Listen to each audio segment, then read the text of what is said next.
Ambassador Elena Vasquez stood in the center of the Concordat Corps, the station's grand chamber, and felt the weight of 1,000 eyes upon her. Though only half of those eyes were anything like human eyes, at all the Corinthian delegation sat to her left. Their scaled bodies coiled and barely contained aggression.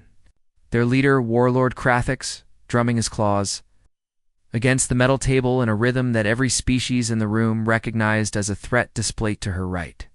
The Volusian representatives floated in their water tanks, their bioluminescent patterns flickering angry reds and oranges, a sign that they too were ready to abandon words for violence. This was the 14th meeting in as many days, and Alina could feel the whole thing ready to collapse.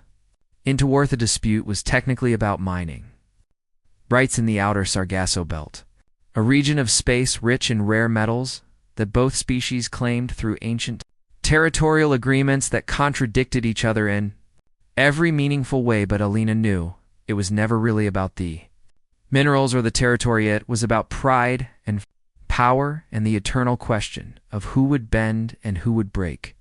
She had spent 6 months on this negotiation, sleeping 4 hours a night, studying both species' histories and cultures and psychological profiles, till she could predict their responses before they made them. Warlord Krathix, she began, keeping her voice level and calm, your empire has 17 major mining operations across 4 systems, all of which produce the same rare earth elements found in the Sargasso Belt. Krathix's eyes narrowed, but he did not interrupt. And High Chancellor Velyun, Alina continued, turning to the largest of the Volusians, your people have expressed concern that Corinthian mining operations would disrupt the migration patterns of the Sargasso Nebula swimmers, which are sacred to your culture. The Volusians' patterns shifted to a cautious yellow.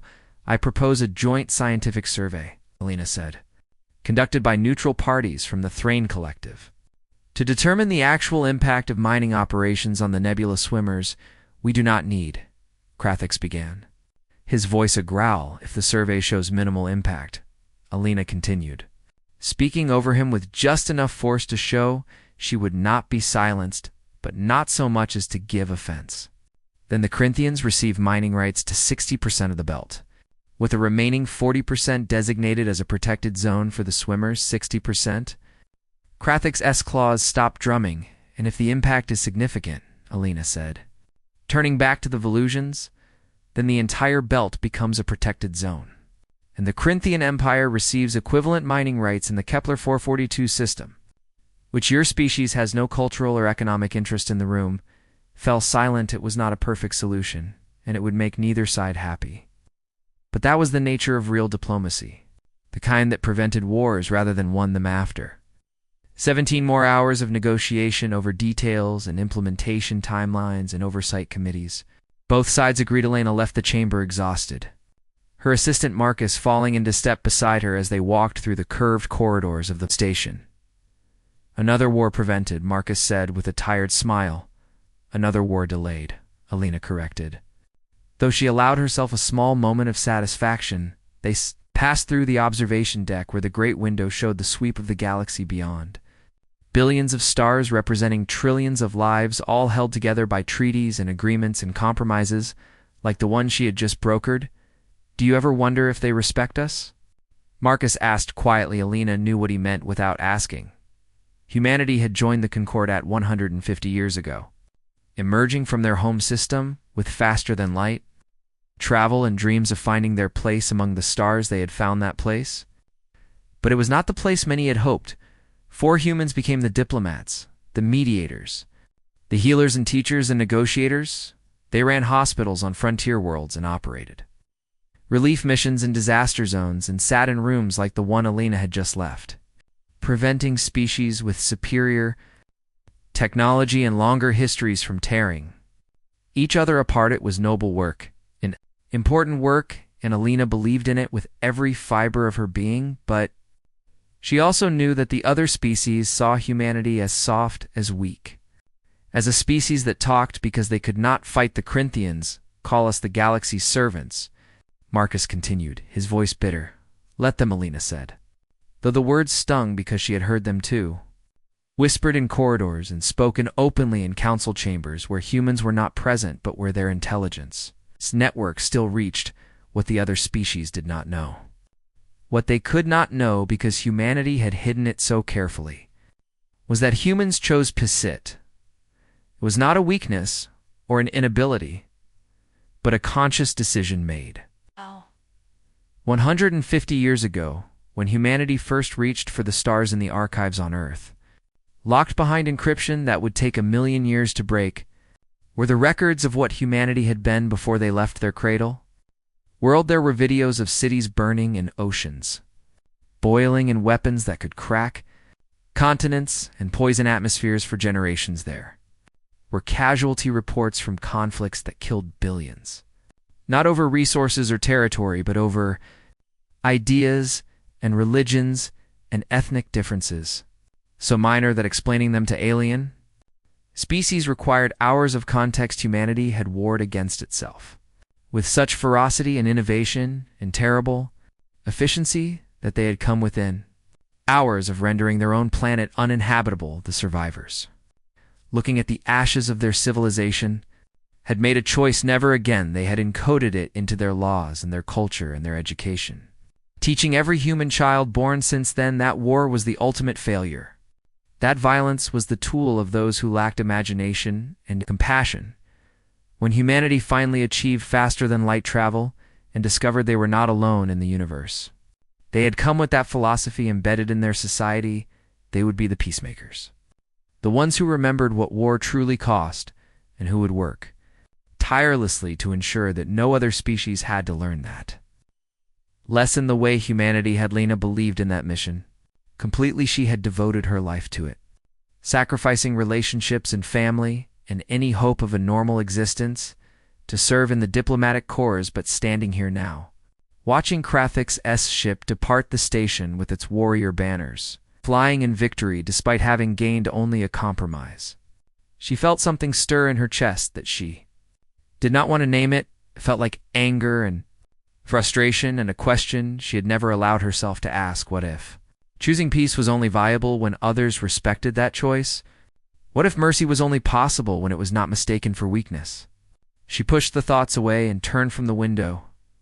There was another negotiation tomorrow, another conflict to prevent, another war to delay. It was the work she had chosen, and she would continue it for as long as she had breath. But somewhere deep in her mind, in a place she did not examine too closely, Alina Vasquez wondered what would happen if humanity was ever forced to make a different choice. The galaxy, she thought, had no idea what slept behind humanity's peaceful face, and she prayed it would never have to find out. The first blockade appeared 3 weeks after the Sargasso Belt negotiation, when Corinthian warships surrounded the human colony world of New Brasilia and declared that all incoming and outgoing traffic would be subject to inspection under what they called ancient territorial protocols. The Corinthian Empire claimed that 12,000 years ago, their explorer fleets had mapped the system, and therefore it belonged to them. Never mind that humans had lived there for 70 years and built cities and farms and families. Con Lao of New Brasilia filed a formal protest with the Concordat Council, presenting evidence that the Corinthian claim was based on falsified documents. The council voted to study the matter further, which meant doing nothing at all. 6 more human colonies found themselves blockaded within a month. Trade ships carrying medical supplies and food and basic necessities were turned away or seized outright, their crews detained for processing that could take weeks. Earth's Parliament demanded action, but the Concordat Council remained paralyzed, every species unwilling to confront the Corinthian Empire over what they called a bilateral dispute between member states. Alina worked 20-hour days trying to build a coalition, calling in favors and making promises and appealing to every species' self-interest. If they can do this to us, she argued to the Thrain Collective's ambassador. They can do it to you tomorrow. The Thrain ambassador, a being of crystalline intelligence who communicated through light pulses, flashed a pattern that meant sympathy but not taction. Your species has always resolved conflicts through dialogue, the ambassador said through the translation device. We have faith you will find a peaceful solution. It was a polite way of saying that humanity had built a reputation as diplomats and negotiators, and now that reputation trapped them because no one believed they would. Ever do anything else? The seizures escalated to violence on a Tuesday morning, when a human cargo hauler refused to submit to boarding. The Corinthian patrol ship fired without warning, killing all 37 crew members, demanded justice, and the Concordat Council offered condolences, but no action. Warlord Krathix appeared before the council 2 days later, his scaled face arranged in what might have been a smile. A regrettable accident, he said, caused by the cargo ship's failure to comply with lawful orders. Lawful? Alina stood from her seat, her voice shaking with barely controlled rage. You have no legal authority. We have the authority of strength, Krathix interrupted. And this time, there was no mistaking his expression for anything but contempt. And if humanity disagrees, they are welcome to contest our claim through any means they choose. The chamber fell silent because every species there knew what he was doing. He was daring humanity to fight and simultaneously mocking them for their inability to do so. Lena wanted to speak, wanted to scream at the council that this was how wars began, with small violations that went unpunished until they became large ones, with contempt that festered until it became atrocity. She held her tongue because she represented Earth and Earth's philosophy. Was peace? The attacks continued. A human research station studying climate patterns on the ice moon of Herschel 7 was destroyed by what the Corinthians called a navigation error that resulted in a kinetic strike from orbit. 2,000 scientists and support staff died in an instant. The Corinthian Empire offered reparations of 7,000 credits, an amount that would barely cover the cost of burying one person, let alone 2,000. Protests erupted across human space. Millions of people taking to the streets of Earth and Mars and the cylinder habitats of Jupiter's moons, demanding that their government do something more than file paperwork and make speeches. Among the protesters were people that most humans had forgotten existed. They were old, kept alive by medical technology that could extend human lifespans to 2 or 3 centuries, their faces lined with age, but their eyes sharp and clear.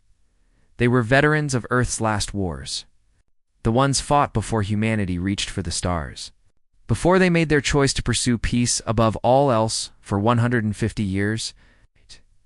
These men and women had remained silent, supporting their society's transformation from warriors to peacemakers. Now, they stood on platforms and spoke to crowds of millions. Their words broadcast across every human world. We chose peace, said General Maria Santos, who had commanded armies in Earth's final continental war. We chose it because we understood the cost of violence, and we wanted our children to live in a better world. She paused, her hands gripping the podium. But peace is an agreement between parties, she continued. When one side chooses violence and the other side has no response except more negotiations, that is not peace anymore. That is simply slow surrender. The crowd roared, and Earth's government tried to calm the situation, but the anger was spreading too fast. Then came the Nightingale. The CSV Nightingale was a medical frigate, clearly marked with the Red Cross symbol that every species in the Concordat recognized as indicating non-combatant medical personnel. It was responding to a plague outbreak on the neutral world of Kepler 62F, carrying 200 doctors and nurses and medical supplies. The Corinthian battlecruiser that intercepted it claimed later that the Nightingale had entered restricted space security footage from the Tsek quarry. Nightingale's bridge, recovered from debris, showed something different. It showed the medical frigate hailing the Corinthian ship, identifying itself, requesting permission to pass it. Showed the Corinthian captain smiling as he gave the order to fire it. Showed the Nightingale's captain, a woman named Sarah Kim, who had delivered babies on 20 different worlds, dying at her station trying to evacuate the medical batha. Footage was 17 minutes long, and it was broadcast on every network across human space before Earth's government could stop it. People watched doctors and nurses running through corridors as explosions tore the ship apart. They watched the medical bay where patients, civilians from a dozen different species, screamed as the hull breached and vacuum took them. They watched the moment when the Nightingale's reactor went critical and 200 human lives ended in fire that night. Something changed in humanity. The protests stopped being about demanding government action and became about offering to provide that action themselves. Recruitment centers for the defense forces, which had operated for decades with skeleton staffing because so few people volunteered, were overwhelmed with applicants. People showed up with their children's photos and their spouses' ashes and rage in their eyes. We chose peace, they said over and over like a mantra. But they chose war. Alina watched the news feeds from her apartment on the Concordat station and felt something breaking inside her. She had devoted 30 years to preventing exactly this, to building bridges and finding common ground and proving that conflicts could be resolved without violence. But what did you do when the other side saw your commitment to peace as permission to commit atrocities? What did you do when every negotiation and compromise and appeal to better nature was met with contempt and escalation? Her communication console chimed with an urgent message from Earth's parliament was convening an emergency session. All diplomatic personnel were recalled. Elena packed her things in silence. Looking around the apartment that had been her home for 5 years, on the wall was a photo of her graduating from the diplomatic academy. Young and idealistic, and so certain that the path she had chosen was right, she still believed in peace. She still believed that violence was a failure of imagination and compassion. But as she watched footage of the nightingale burning on her screen, as she read the names of the 200 dead scrolling past in an endless list, Alina Vasquez understood that there were worse failures than war. There was the failure to protect innocent lives. There was the failure to stand against injustice because standing required uncomfortable choices. There was the failure to recognize that sometimes peace was not possible until those who made war understood. It's true. Kashi shut down her console and left the apartment without looking back. Earth was calling its children home, and the galaxy had no idea what was coming. The Parliament chamber on Earth had stood for 200 years.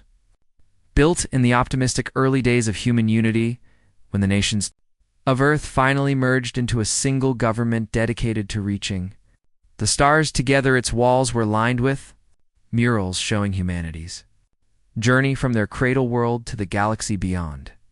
Images of first contact and peaceful cooperation and the dream of a better future. Alina sat in the visitors' gallery and watched as representatives from every human world filed in. Their faces grim. She had never seen the chamber this full or this quiet. The Speaker of Parliament, an elderly woman named Victoria Cross, who had served in government for 60 years, called the session to order. We are here, she said, her voice steady despite the weight of the moment, to decide humanity's response to continued Corinthian aggression. For 6 hours, representatives stood and spoke. Some argued for continued diplomatic pressure, for economic sanctions and appeals to the Concordat Council and patience that eventually justice would prevail. Others spoke with barely contained fury about the dead, about colonies suffering under blockade, about the Nightingale and its cargo of healers murdered while trying to save lives. Representative James Okonkwo from New Lagos stood, and his voice shook as he spoke. My daughter was on the Nightingale, he said. Her name was Amara, and she was 26 years old, and she wanted to cure diseases, not fight wars. He paused, and the chamber was absolutely silent. When she was 10, continued, I taught her about Earth's history, about the wars we fought, and the billions who died, and the choice we made to be better than our ancestors. I told her that violence was always the wrong answer, and that humanity would show the galaxy a new way forward. His voice broke. I believed that, and she believed that, and she died believing that. While the people who killed her laughed, he sat down, and in the silence that followed, Alina saw the future crystallizing. The vote was called at midnight, broadcast live to every human world and station and ship. The question was simple. Should humanity declare war on the Corinthian Empire? It required a 2/3 majority to pass. The votes were cast electronically, but the results were read aloud, each representative's name and choice. Recorded for history. Alina watched the tally climb 4/3, became 3/4, became 9/10, became unanimous 412. Representatives from 412 worlds and stations, representing 26 billion human beings, voted yes. Not a single abstention, not a single vote for peace. Speaker Cross stood, her face pale, but composed by unanimous decision of this parliament. She said, Humanity hereby declares a state of war with the Corinthian Empire. We do not take this action lightly or with joy. We take it because we have exhausted every peaceful alternative. We take it because protecting innocent life sometimes requires more than words. We take it because there is a boundary between civilization and barbarism. And that boundary has been crossed. The chamber erupted, not in cheers but in solemn applause. The sound of people acknowledging a terrible necessity. Lena felt tears on her face and did not wipe them away across the galaxy. The news spread with the speed of light and faster. Transmitted through the quantum communication. Networks that connected civilizations across impossible distances, the reaction was immediate and varied. The Concordat Council released a statement expressing deep concern and calling for both sides to return to negotiations. The Thrain Collective's ambassador issued a personal message to Earth, expressing sympathy but questioning the decision. The Volusians, still grateful for Elena's mediation that had prevented war with the Corinthians, offered quiet support but no direct assistance. And Corinthians laughed. Warlord Krathix appeared before the galactic media in full ceremonial armor. "So the servants have finally grown a spine," he said, his tone mocking. "This will be educational for them. War is not conducted through committees and compromise. War requires weapons and warriors and the will to use them. Humanity has spent 150 years talking while species like mine have spent millennia perfecting the art of battle." He leaned forward, his predator's eyes glittering. "Let them come, and we will teach them why peaceful species remain peaceful." What Krathix did not know, what no species in the galaxy knew, was that humanity had prepared for this possibility since the day they joined the Concordat. Human philosophy was peace, but philosophy alone could not protect 26 billion lives scattered across hundreds of light years. So, while humanity built hospitals and diplomatic centers and universities, they also built something else in secret deep in the outer solar system. In orbital facilities hidden among the asteroids and moons that no one bothered to survey too closely, were shipyards they had been building for 150 years. Constructing vessels that humanity prayed would never be needed. The ships were based on designs that predated first contact. Weapons of war developed during Earth's most desperate conflicts, and then refined for space combat by the best military minds humanity had never allowed to fight there. Were dreadnoughts the size of cities, bristling with weapons that violated a dozen Concordat treaties on prohibited military technology there? Were carrier groups that could deploy thousands of autonomous fighters capable of learning and adapting in real-time combat?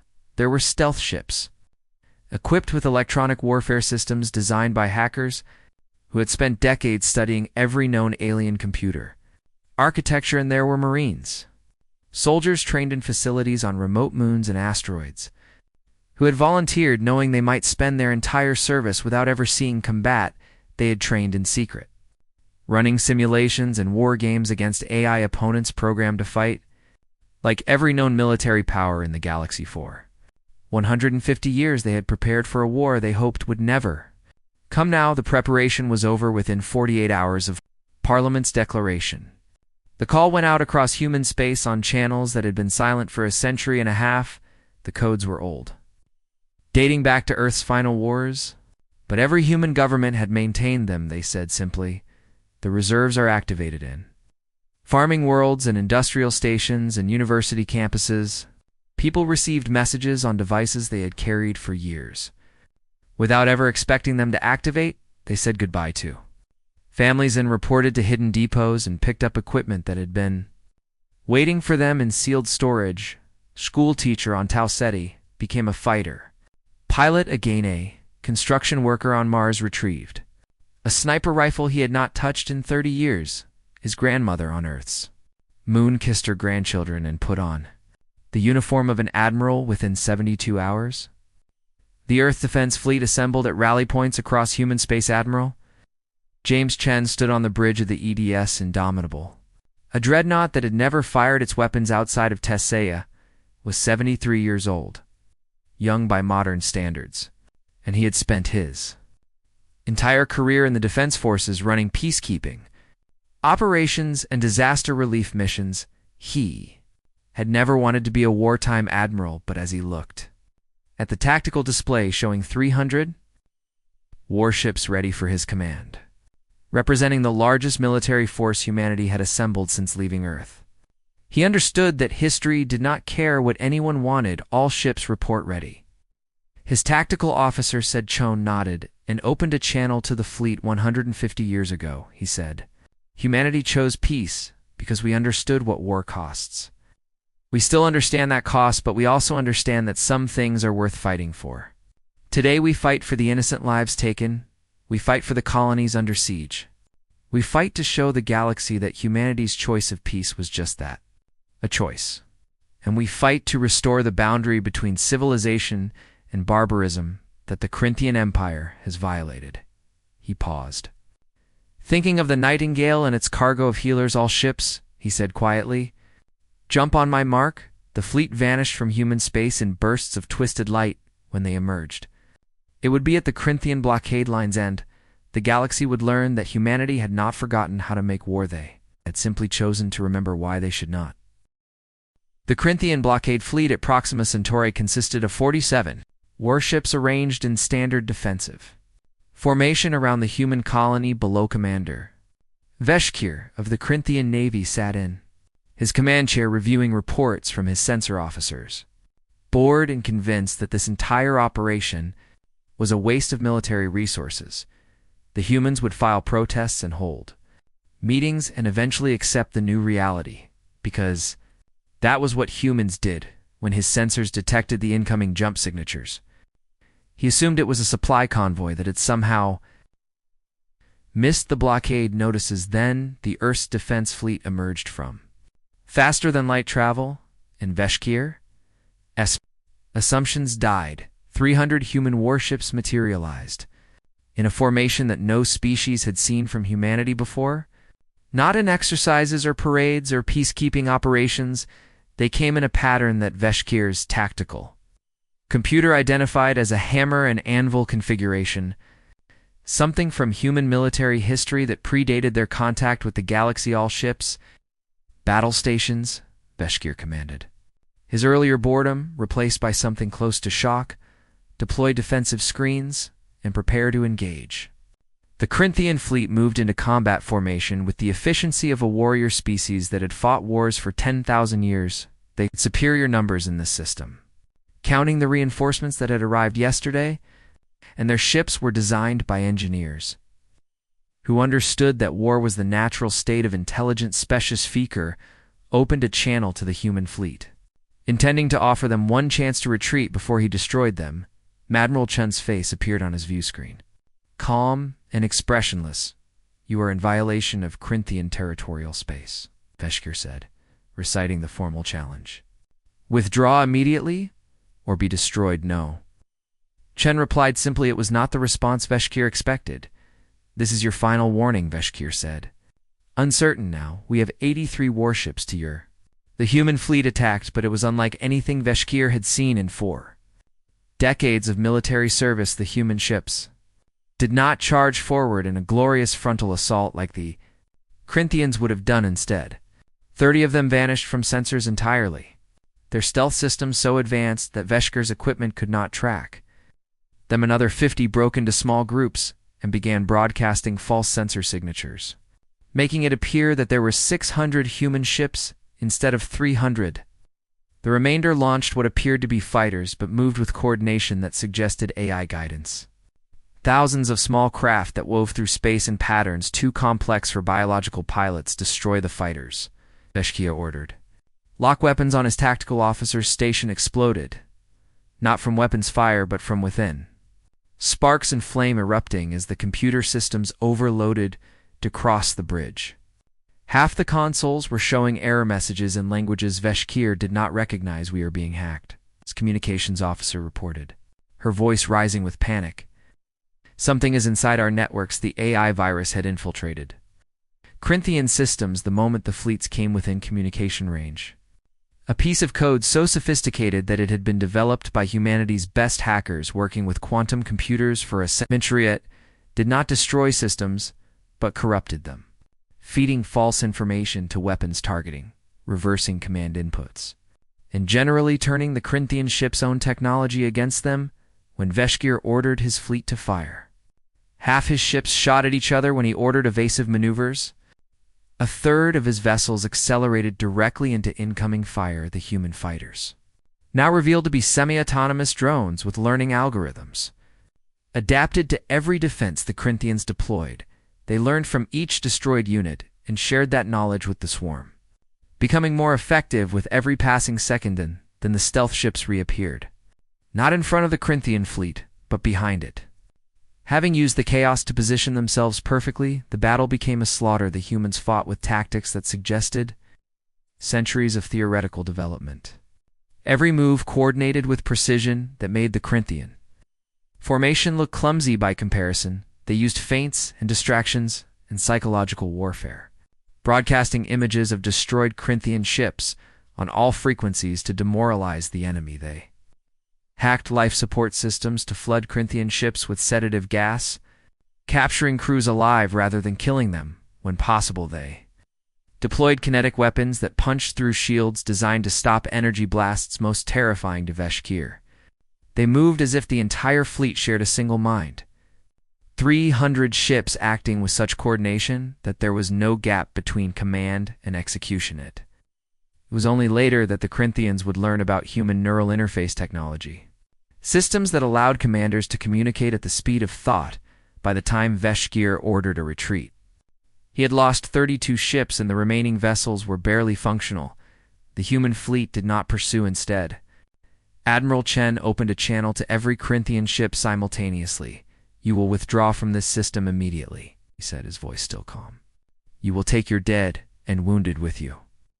You will report to your superiors that humanity has answered your provocation." Veshkir wanted to rage, to demand honorable combat, to accuse the humans of fighting like cowards with their tricks and technology, but his ship was drifting in space, with life support failing in half, his crew unconscious from the gas attacks. He ordered the retreat. The Corinthian Empire received the news of the defeat with stunned disbelief. Warlord Krathix reviewed the battle reports 3 times. Certain there had been some mistake. Humanity had no warriors and no weapons and no doctrine for warfare beyond what they had observed in peacekeeping operations. The reports showed something different. They showed a species that understood war in ways the Corinthians had never considered, that fought not with honor or glory, but with efficiency and ruthlessness. "This is temporary confusion," Krathix announced to his war council. "The humans used surprise and tricks against a minor blockade fleet when they face real military power. They will break." He ordered the reinforcement fleet to mobilize 200 of the Empire's finest warships and declared that he would personally oversee the defense of the fortress world of Draconer. "Let them come to Draconer," said. "Let them try to break shields that have never fallen and assault fortifications that have stood for 5,000 years. We will show them that war is more than clever tactics. War is will and strength and the courage to pay any price for victory." The human fleet arrived at Draconer 2 weeks later. The planet's orbital defenses detected them while they were still 3 light minutes away. Sensor platforms and weapons satellites that ringed the world in layers of overlapping fire zones. Krathix stood on the command deck of his flagship, watching the human fleet arrange itself in orbit. He expected an assault, a desperate attack that would break against Draconer shields, like waves against stone. Instead, the humans did nothing. They simply positioned themselves around the planet in a sphere of ships, close enough to intercept anything leaving, but far enough to avoid the defense platforms. "What are they doing?" one of Krathix's officers asked. Admiral Chen answered on an open broadcast that every ship and every citizen on Draconer could hear.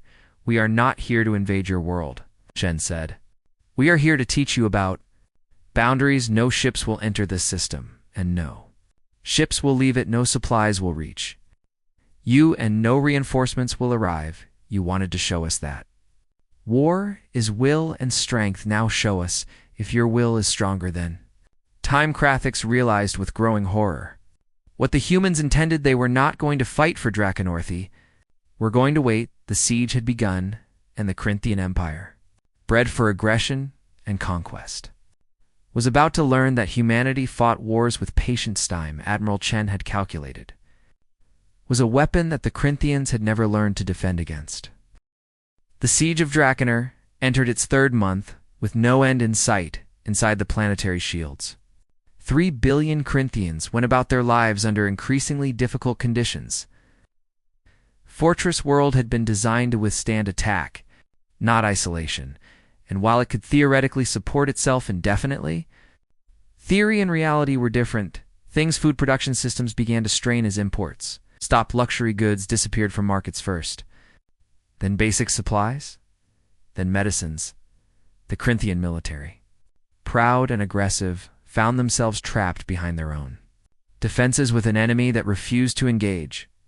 Them fights broke out in the streets between soldiers who wanted a sortie against the human blockade and civilians who demanded their leaders negotiate morale. Collapsed outside the shields, Admiral Chen rotated his fleet in shifts, ensuring that fresh ships always maintained the blockade, while others returned to human space for resupply.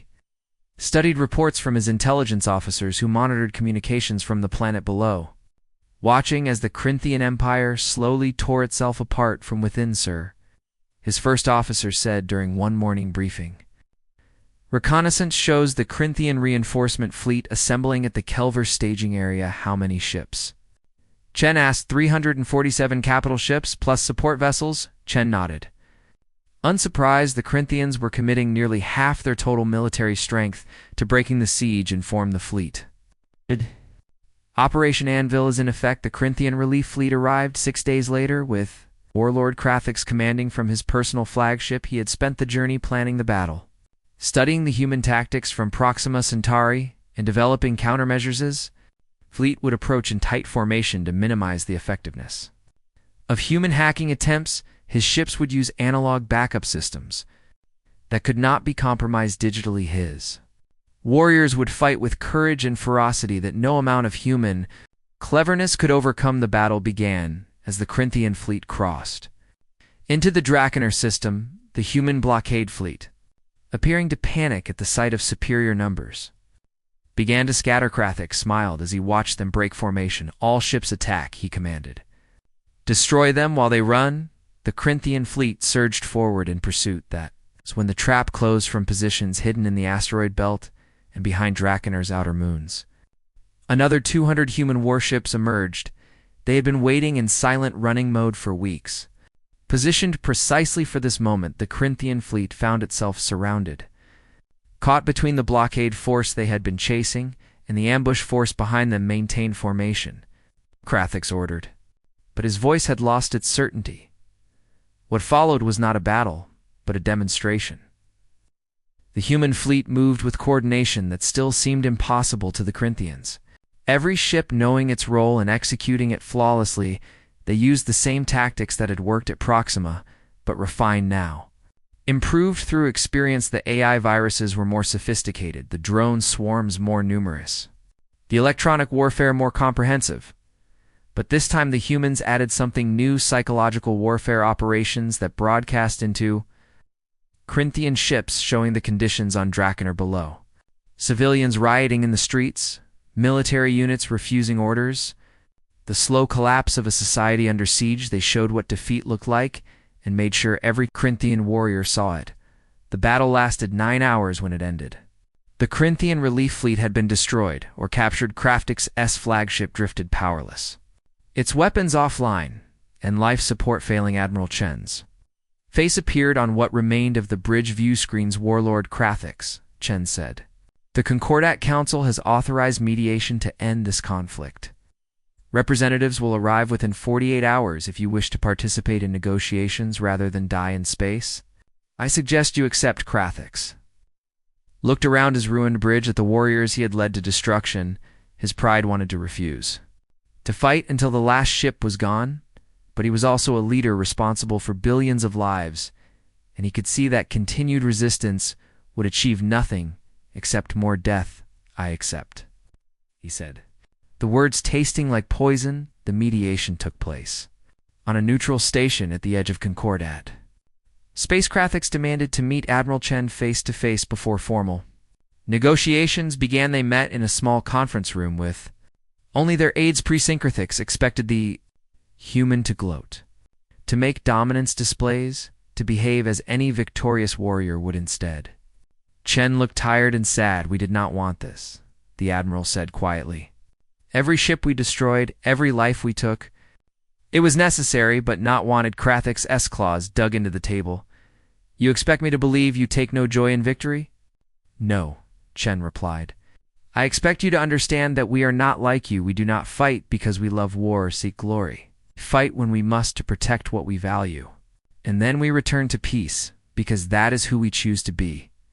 He leaned forward. "You mistook our mercy for weakness," Chen continued.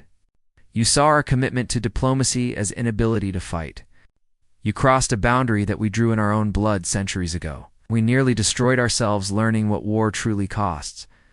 We chose peace not because we could not wage war, but because we knew exactly what it would mean."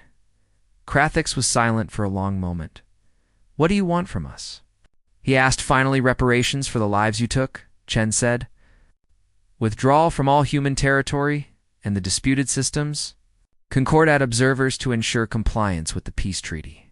And recognition that humanity's peaceful nature is a choice we make. Not a weakness. You can exploit the formal negotiations. Took 3 weeks. The Corinthian Empire agreed to every term. Their position too weak to demand modifications, they would pay compensation. To the families of those killed on the Nightingale and the other attacks, they would withdraw their forces and acknowledge human sovereignty over the disputed colonies. They would accept monitoring to ensure they did not violate the treaty. It was a humiliating defeat for a proud warrior species. On the final day of negotiations, Ambassador Elena Vasquez addressed the full Concordat Council. She wore her diplomatic uniform and spoke with the calm authority she had always possessed. But something in her eyes had changed. "This war should never have happened," she said. "It happened because aggression went unchallenged and because diplomatic principles were mistaken for inability to act. Humanity chose peace when we first joined this community, because we understood that war is a failure of imagination and compassion. We still believe that, but we will no longer accept that our choice of peace gives others permission to commit violence against us." She looked around the chamber at representatives from species that had remained silent while humans died. "We are returning to peace now," Elena continued. "We are recalling our fleets and deactivating our war industries, because that is who we choose to be. But remember this moment, and remember it well. Humanity's greatest strength is not that we can fight, it is that we can choose not to. We offer our peace freely to all species that respect it. But to those who mistake our mercy for weakness, know that we have shown you the boundary between civilization and barbarism. Do not cross it again." The chamber was absolutely silent across human space. The fleets returned home to celebrations and mourning in equal measure. Cities held parades for returning soldiers, while memorial services honored the thousands who had died in the brief but brutal conflict. The warships that had emerged from hidden facilities returned to their berths in the asteroid fields, and outer moons engineers sealed them away again. Maintained and ready but unused, Admiral Chen retired from military service and became a teacher, training the next generation of defense force officers with the hope they would never need to use what he taught them. Lena Vasquez returned to the diplomatic corps, but with a new understanding of what diplomacy required. Peace was not the absence of the capacity for violence, but the choice to pursue other options first. Corinthian Empire spent a generation rebuilding their culture of aggression, tempered by the memory of defeat at the hands of a species they had dismissed as weak. Some of their young warriors spoke of revenge, but their elders who had fought in the war silenced them. They had learned what humanity already knew, that the most dangerous opponents were not those who loved war, but those who understood its true cost and chose to fight. Anyway, years later, a Corinthian scholar would write a book about the war that became required reading in military academies. Across the galaxy it was titled The Humans. Boundary and its central thesis was simple. Greatest warriors were not those who never lost, but those who knew how to win and chose peace instead on Earth. In the archives that held the memories of humanity's violent past, a new section was added. It contained the records of the Corinthian War, preserved so that future generations would remember. That peace was a choice. Remember that the choice had to be defended, that humanity had crossed their own boundary once before and nearly destroyed themselves, and remember that they had chosen to cross it again, briefly and precisely, to protect innocent lives.